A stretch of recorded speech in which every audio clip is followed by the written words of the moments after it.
Hi, Big Tractor Power fans. You are invited to the 2026 100 Years of Horsepower show that will be held on August 27th, 28th, and 29th in Belleville, Illinois at the Renner Stock Farm. In this presentation, we're going to visit with Tom Renner to talk about some of the big tractors that he has added for the show this year, as well as taking a look at a variety of the other big tractors that have taken part in past years. Well, this 7520 is kind of like the monster truck 7520. It was a showstopper at Half Century Progress Show, and I know people will be excited to see it at 100 years of horsepower. What can you tell me about it? Well, the kids call it, like you said, the monster tractor. You see the monster trucks, and it's got the big tires on it, so it's every little kid that comes up and show, that's the monster tractor, you know. So we built it from scratch. We bought an engineless 7520 and put the Detroit in it. And since the show, we've actually put a new transmission and rear end in it. So this transmission rear end housing's actually got a 3-point hitch housing. So which Detroit did you put in it? V8 871 Detroit. Okay. Yep. And what kind of horsepower? It should be in that 350 range or so. It's probably a little more than that. It's rebuilt, so it's totally fresh, you know. Yeah. So That's good. A lot more than stock 175. A lot more than 7520, right? Yeah. What kind of tires did you put on it? These look like LSWs, but they're not LSWs. Okay. They're actually a real old tire that we had on an 8760. Was on a scraper years ago. And we do have a little problem with it. They got a real stiff sidewall, and they actually seal with an O-ring. Wow. And as an O-ring, it's almost a good ½ inch in diameter. And you've got to run air pressure to seat the O-ring. If you run too low air pressure, like you would an LSW, you'll lose the seal on the O-ring. Well, we can see it's a timber skid flotation tire. Yeah, these are actually for logging, but these actually were used here on a big scraper tractor that we traded in. What size tire is it? It's a 73 by 50 by 32. That's it's a good not tire. an LSW. It looks like one, but it's not. But we've tried to drop the pressure down to, I say down, to 45 pounds. And once you run 85 pounds in them. And we really need to drop a little bit more, but I'm afraid if we get below 35 pounds, we'll lose the seal here on the O-ring. That's always the fun of customizing. Oh, yeah. What is the limit? Right. Well, it looks great, and I can't wait to hear it and see it again and turn in some dirt. yep. We'll have this and the 5020, and then the 12V and the other 5020. Bring your earplugs. And we got the 150, is it 10 with the cat? 5020 with the cat. 5010 with cat. For the cat. And Jake has a 4520 with a V8 Detroit as well. And we got some other friends too. Yeah, we've got a number of other tractors coming to the show. This definitely will be the largest classic four-wheel drive tractor show in the world, I believe. We got a lot of tractors coming. As Tom mentioned, he would like this show to become the largest gathering of four-wheel drive tractors in the world. Here's a preview of some of the cool tractors that have plowed at the show in the past, and you should consider bringing your big tractor out to work some ground in 2026.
I am here with Tom Renner, who hosts 100 Years of Horsepower in Belleville, Illinois at the Renner Stock Farm. And it's coming up here in August of 2026. Tom has an impressive collection of tractors, and today we're looking at some of his big four-wheel drives. You can kind of see this whole shed is full of four-wheel drive tractor history. Tom, thank you for hosting this big show. 100 Years of Horsepower is exciting. What can you tell us about it? It's a really unique show. We try to have something for everybody, and this year we've got more different attractions than we ever had before. We've got the classic truck show, which we had before, but now we've expanded a lot. We'll probably have at least twice the trucks. There were so many cool trucks from the 40s, 50s, 60s, 70s. Yeah, a really good selection of trucks. Something new, we're going to have a rat rod and redneck truck show. Should have a lot of strange things to see there. We have a nostalgic tractor pull. We've already got 50 tractors signed up for it, and I think it'll be a really nice pull to watch. So that's kind of looking back at the 90s, the 80s, 70s kind of tractor pulling, or 90s, 80s, and 70s, but we'll have some of the more souped-up tractors from Okay. 90s, 80s, and 70s. We'll have the twin engine and triple engine, and I think some of the Allison teams coming, and a real wide variety of how we pulled 20 years ago. that's exciting. Yeah. We've got the Jack Pine Lumberjack show coming up. I've never seen it personally myself, but I saw it on YouTube a while back and thought, oh my gosh, I was just blown away. These fellas will scale a 67-foot power pole up and down in under 6 seconds. It's like the 50-yard dash of a power pole. That's impressive. Unbelievable. We'll have a 6,000-gallon swimming pool that they will put logs into the log throwing contest. They're going to the crosscut saw, the axe, and the axe throwing contest. Be a real neat show, and that'll go twice a day, and the tractor pull will go twice a day. And then you have a farm toy display contest, which is great for Right. people that enjoy collecting tractors and farm toys. And there's also vendors selling toy tractors and memorabilia. You have a she shed We for have a she shed for the ladies, a lot of neat stuff for the ladies, stuff that have been repurposed items, antique items have been repurposed. We've got egg in the classroom for the kids and that. Just a lot of neat stuff, flea market, just a lot of new items. And then the big draw is all the field activity. You have Right. corn harvesting and tillage and plowing and lots of big tractors. So this is the world's largest gathering of four-wheel drive tractors. Right, yeah, there'll be a lot of tractors in the field. You'll need to bring your golf cart or rent a golf cart at the show because it's a lot of area to cover. And that, also, I kind of forgot, but very entertaining. We've got an adult as well as the kids pedal tractor, but we've got an adult pedal tractor. Okay. And that went on Friday and Saturday, and we almost had trouble shutting it off by midnight. So it was really well attended and very well liked. That's good. And so people can learn about this at 100yearsofhorsepower.com. Right. And what are the show dates this year? The 26th show is the 27th, the 28th, and 29th of August. Right here in Belleville, Illinois. And Yeah, we got hotels close. We've got campgrounds on site. You do need to get on the website and apply for a campsite. So I think we'll probably sell out before we're done, but we've got a lot of campsite reservations already. So we'd like to have you all come. Got a good place to stay. and if you've got your own tractor, you want to bring it out, Right. you're more than welcome. We welcome all tractors. We're featuring tractors over 100 years old this year. And if somebody's got anything in that category, we'd like to have them, or any category as far as that's concerned. We're not color conscious at all. I'm rooting for a Fordson or a Waterloo Boy or We don't- original Farmall. They would be We don't amazing care to see what color working. it had. If Brample had it and you want to bring it, that's great. That's good. Well, I'm looking forward to sharing that on Big Tractor Power YouTube again, and we'll going to go take a look at a couple new four-wheel drive additions you've got to your collection. I'll be at the show. Tom, you've really stood out at the shows with your 1150 on the triple tires and the IH 800 plow, but now you have a new toy, the 1156, which was launched in 1985, and it's really cool to see this tractor. There aren't many of these around because it was the versatile 1156, which we see here in the kind of camel tan yellow, and then the Ford New Holland 1156 in a brighter yellow, and then the Ford 1156. So this is a great piece of history. Right.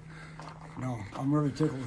This will be a good match for the 1150. They both look pretty nice. This one's got the duals and the other one's got the triples. But Yeah, and it's got the big Cummins KTA 1150 engine, right at 470 horsepower, and right. it is a hoss out in the field. It really is a horse. It's a lot of fun to drive, and it's still will keep up with the new tractors as far as that's concerned. A lot of lug and power, and it's just a really neat tractor to drive. Well, it'll be exciting to see two generations of the big ones going side by side at the show. Sure will.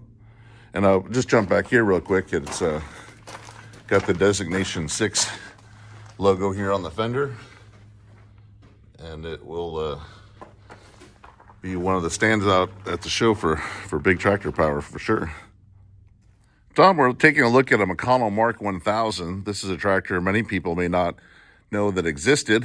It became eventually the AGCO Star.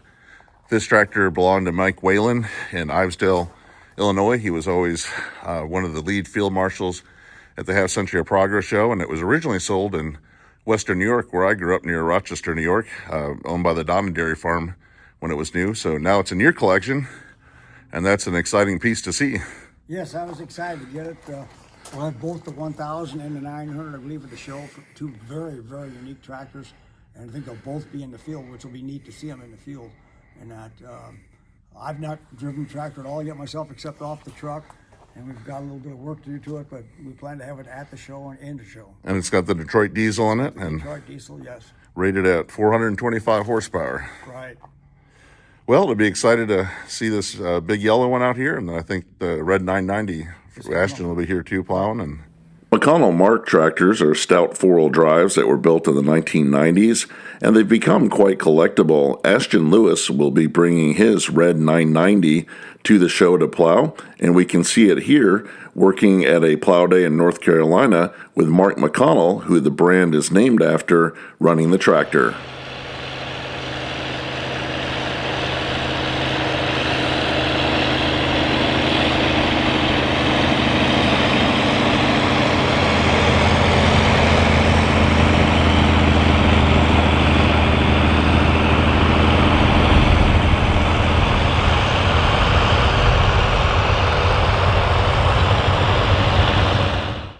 one of the big things about your show is the four-wheel drives. You're the largest four-wheel drive show around for having these articulated tractors, and this is something new to your collection, a Caterpillar 830MB. Can you tell us a little bit about it, Tom? Well, yeah, this is a tractor we just acquired. It's very rare. It's supposedly less than 200 made. They said less than 30 of them were in the United States. They were primarily used for scraper tractors. And that this is about, I'm saying about, a 76 model tractor. It weighs well over 45,000 pounds, just bare like this, without fluid. It's got a lot of weight in the frame. And Yeah, we can just look here real quick. This whole frame here, I mean, it's just slab after slab. And the back's the same way. A lot of them had like a fifth wheel in the back. They pulled a fifth wheel scraper with them. Actually, Cat made a scraper especially for this tractor. I'd like to find one.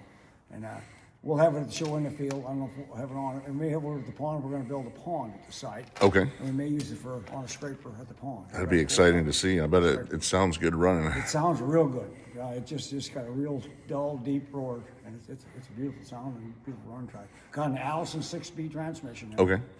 And it's a lot of fun to drive. Really. Well, let's take a quick look at the cab. You can see it's got the rollover protection wrapped around the cab. And then you've got your fenders here, and those slab weights we can see back here. So it's got drawbar hitch and lots of weight. So we'll... Actually, this cylinder back, I was told, I could be wrong, but this was actually used to pick up the tongue. Okay. The scraper it would pull. Because there's no way No. you can even think about lifting it manually. You have to have a really big jack, but that cylinder is used to hook up the pin for the tongue. Well, it'll be exciting to see you out there and working some dirt. It will be. It will be exciting, that's for sure. That's great. Got a real big cab, room for 2 or 3. That's good. Yeah. Tom, this is another new addition to your collection, which it's in the restoration phase. What tractor is this? This is actually the D6 Caterpillar that was made into a sugar babe. They made a couple hundred of these for U.S. Sugar, and they were used in the cane fields for dragging the cane out of the fields. Anytime that it was extremely bad, they'd use the D6 with the crawler tracks on it. But it was able to get out with these right here. They'd pull a half a dozen cane wagons all the way down to U.S. Sugar on the road because these had tires. These were basically a huge skid loader in the day. And This we is can about see about a 58 model. so we can see the crawler engine frame, and then down here is where they put the wheel assembly in instead of the tracks. Right. What kind of a motor do you have in this one? This is the D6 Caterpillar motor. Okay. Well, it's that's going to be a cool tractor to see. So It'll be nice. It drives like a skid loader. It drives like a big skid loader. You just kind of slide it around and it kind of looks like it has Moonlander tires on it. It's Yeah. a big and bouncy tractor. Well, I hope we get to see this one hooked up to a plow. And I'm almost positive we will. I know we just about got the other one done, so I'd say they'll probably have two of them at the show. Tom, we're getting to take a look at your winter project here. It's a Kamiko tractor, which has a connection to John Deere through they purchased that company Right. for the sugarcane harvesters, but they also built four-wheel drives to work cane ground, haul all the cane wagons out. Yeah, these tractors, a lot of them had scrapers on it. Most of them had rise tires because they were used in extremely muddy conditions and that. And you're looking at a tractor that close to 400 horsepower. Built in And Louisiana. Back in the day, that was a big tractor, you know. Got an Allison transmission in it, which we've got sitting over there that's going to be tore apart. What kind of engine do you have? There's a 3306 Cat engine in it. Okay. This engine's going to need extensive work to be ready for the show, but we're hoping to have it. And but it was today a pretty rare tractor. There wasn't that many of them built. A lot of them had a very rough life, and there's very few left in that. But And then we can kind of look over here at the rest of the tractor. It doesn't have a cab and has a two-post canopy rollover protection for ROPS there. right, we had to take the ROPS off so we could get it at the transmission to get it all out. And everything you look at, the fenders are almost a half-inch thick, and the rollboard and assembly's very heavy, very, very heavy. But like I say, they were used in extremely rough conditions in that. Well, the great thing about 100 years of horsepower is you never know what kind of horsepower you see, and this will be a That's cool right. one. We ran a very wide selection of tractors, and I think there's a couple McConnell marks coming to the show. There'll be a new addition, and it's going to be a good show. I hope that you've enjoyed the preview of the 2026 100 Years of Horsepower that will take place August 27th, 28th, and 29th at the Renner Stock Farm in Belleville, Illinois. You can visit 100yearsofhorsepower.com for additional information, and I'm looking forward to this big event. What would you like to see at this year's show? Tell me about it in the comment section below the video. And if you've enjoyed this presentation, I hope that you'll consider subscribing to Big Tractor Power YouTube, where there's over 3,000 videos of farm machines in action. As always, thank you for watching.